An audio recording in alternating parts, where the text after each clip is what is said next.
Good day, welcome sa Tigbaw Island, Ligao City. Ako nga pala si Technical Sergeant Marlon Bactan, SR Class 139-99. Ngayon, ipapakita ko sa inyo yung kagandahan ng Ligao City. Ito sa ngayon ang kanilang syudad. Yan siya, ang sentro ng Ligao City. Ang nakikita nyo doon sa malayo na yan yung bundok ng Iriga na tinatawag nila na Mount Asog. Ngayon, ang kasunod niyan, ang kapatagan na ito, anuhan sila ng palayan at dito sa harap ko at saka sa tagiliran, mga maisan, niyugan. Ang kasunod na ipaano ko sa inyo, ang kagandahan ng Ligao at yung bundok Masaraga. Sa baba niyan, ng bundok Masaraga, nandyan din ang sunod na pasyalan, yung tinatawag na Kawa-Kawa. Yung Kawa-Kawa na yan, halos 1.5 kilometers lang sa sentro ng Ligao. Pero ang pinaka, dito lahat sa Albay, ang Mount Mayon na tinatawag nila na Magayon. Perfect cone, nakikita natin sa ngayon. Ito naman, yung highland na ito ay napakaganda rin.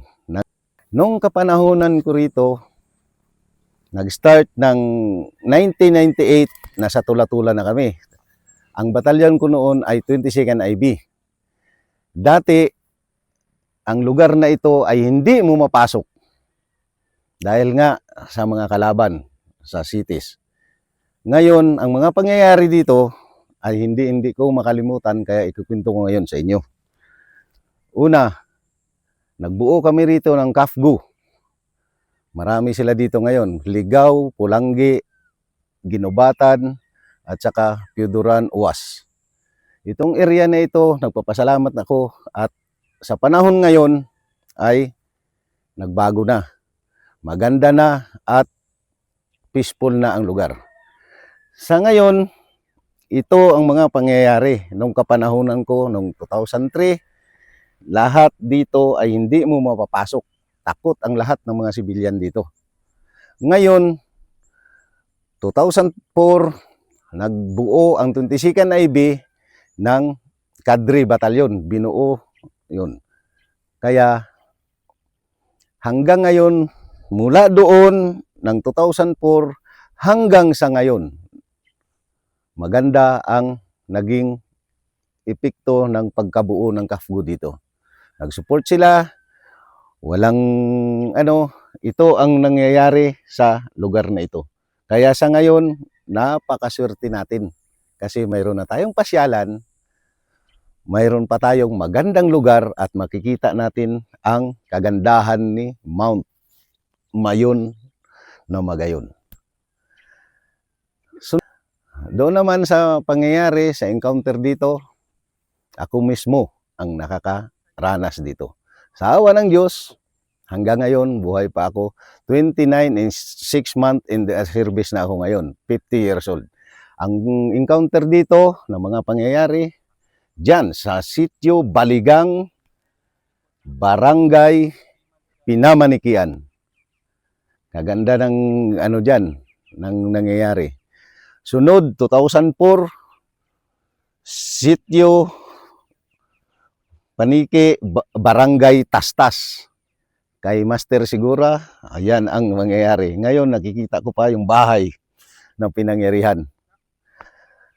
From Tula-Tula, Ligao, nandito, yan ang Tula-Tula.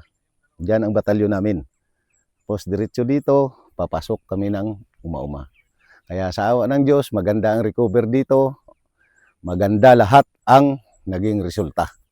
Walang galo sa trupa, walang nangyari.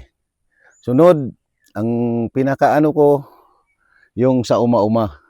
Yan sa kabila.